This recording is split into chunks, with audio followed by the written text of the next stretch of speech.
We want to know, would you report a shoplifter? 0207 862 2222 is the number. I'd love to hear from you.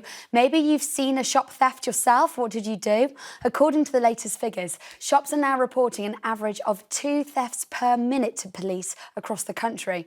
And we're told that that is likely to be just the tip of the iceberg because many, many more incidents aren't even being reported. Now, part of the problem is so few of these reports end up in a conviction. Only 1 in 6 resulted in the suspect being caught and charged. But if you saw someone stealing in a shop, would you say anything? Would you alert the security guard or the staff? Or would you just keep your head down? Matt, have you been in this situation before? Only last week, only a few days ago. Topical. I won't name the store, although it might overlap with the name of the store we've just heard. It was a local store, and I went in, and the security guard, and supermarkets now have security guards because this is a problem that, as you're suggesting, is rife. And he was shouting at a couple of, I don't know, teenagers, youths across the road and say, "I've got you on camera," because they had just shoplifted something. So this seems to me to be a problem that is out of control. There are those who have some sympathy if people are in dire straits, but I would suspect the vast majority of these cases, I can't give you the evidence of it, are not people who are really starving or really short of food. And by the way, thankfully, in a culture that I don't think has a strong enough welfare state and where a lot of people are struggling with the cost of living, we do have food banks. And so the idea that people are shoplifting in order to feed their families, I find bogus. Maybe a few cases, and of course I have a degree of sympathy there. We need to live in a rules-based society. We've been talking about children and how we better discipline them. We cannot allow shoplifting to go unreported or unpunished. It is really, really important. Esther, what are your thoughts on this? Yeah, would you ever sort of turn the other way just because, you know, maybe they were taking baby formula or it was an old person? Would you ever have sympathy for that?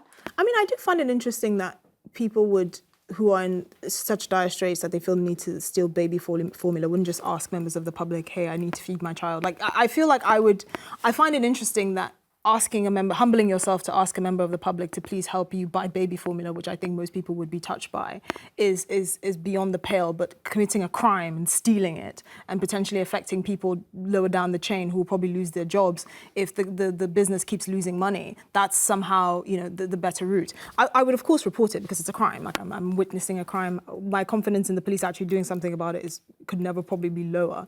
I guess that's the other argument is there actually any point in doing it? I would never actually confront someone, one, because I'm a woman and I think I'm uniquely vulnerable just by virtue of being a woman, particularly the fact that I live in London. But also, people carry knives around these days. I'm not going to play with my safety because I've caught someone nicking something from a shop.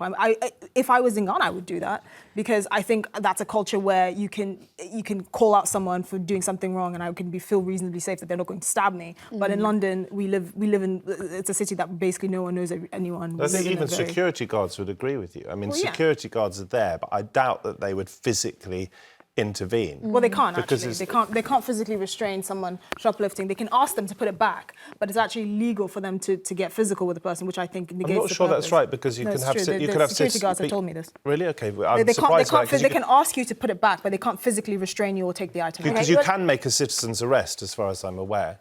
But I think that's as a citizen, not as a security guard. The laws that govern them are different. And again, that's one of the things. I'm like, what's the point of having a security guard if they can't actually do anything about it? And that's to bring that back.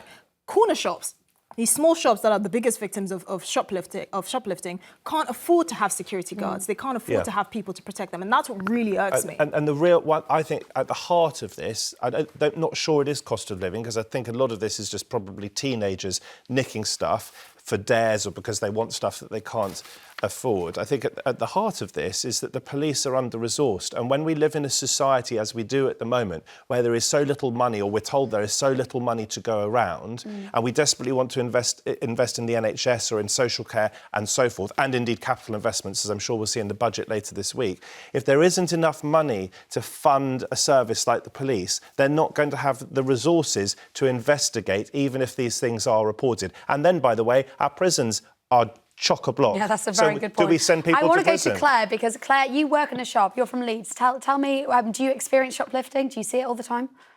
All the time. Really? It's a daily thing. Wow. 2 or 3 times a day. And there's nothing you can do. No. I mean, I know it'd be hard to say, but from your point of view, what do you think their motives are? A lot of them are teenagers. Okay. They just chance it, to be honest. We're not allowed as staff to confront them, only the managers are. But even then, when the managers do, all they can do is try chase them and get the stuff back. If not, they just have to let them go. So it's non-stop. And do people in the shop sort of tell you that this is going on? Do other people witness it and say to you, this guy's just shoplifted? Yeah. I've had customers saying to me, I've just watched him put all that in his bag and he's going to run for it. And all we can do is ring for a manager to try stop them. Can I just and say... the poor old manager, I wouldn't want that job either. I mean, can I just say, and I hate to bring this back to the old conversation, but we talked about parenting and establishing boundaries. We're talking about many teenagers shoplifting.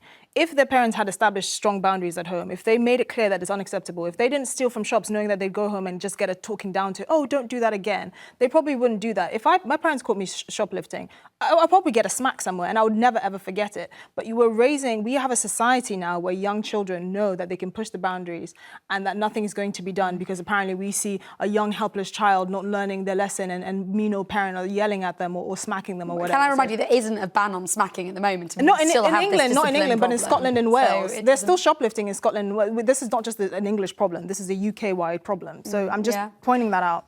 Claire, thank you very much for your call. Really interesting getting your perspective. Gillian in Essex, where do you stand on this? Should you be telling people? Yes, I once experienced a well-known high street store. I saw someone go into the window and start stealing watches. I reported it to the staff, but unfortunately they didn't believe me. I had to tell them about 3 times, there's someone in your window stealing watches. Can you please do something about it? But they didn't believe me, and I find that quite sad. So, yes, I do believe. Well, I'm sure they did believe you once they saw the watches disappearing. I think they believed you. They just couldn't be bothered to do anything about it. Yeah, that's the thing. It's like, what can you do, as people were saying? I would say, look, I'm not sure that prison is the answer for this because our prisons are full and because I don't know whether that's going to have a redemptive effect or not. What I would say is that they have to be investigated by the police and that requires more funding. And the punishment, in my view, should be community service of some sort. So you should have to clean up your local streets because that's annoying, it's difficult, but it will really give you the time to think about things without having the disastrous consequences that short prison sentences can have. But we have to live in a rules-based society, and this is out of control. It is out of control. Emily from Essex, have you got anything to add into the conversation? Hiya. Yeah, I don't think anyone should be going to prison for this.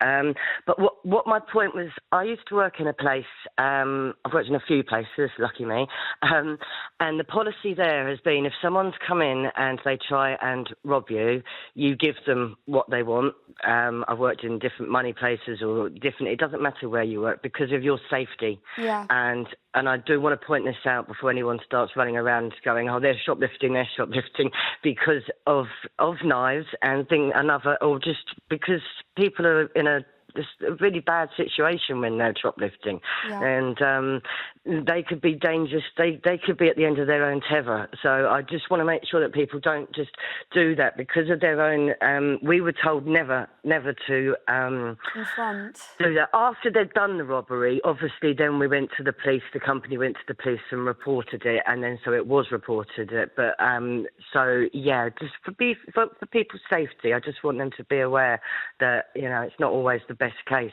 to do that. And I really agree with the working on the streets to tidy up rather than going to prison, because it names and shames them in their own place. No one wants to be doing that. So I think that's another really good solution to it. Exactly, get them to give back a little bit. Thank you very much, Emily. A really, really important point.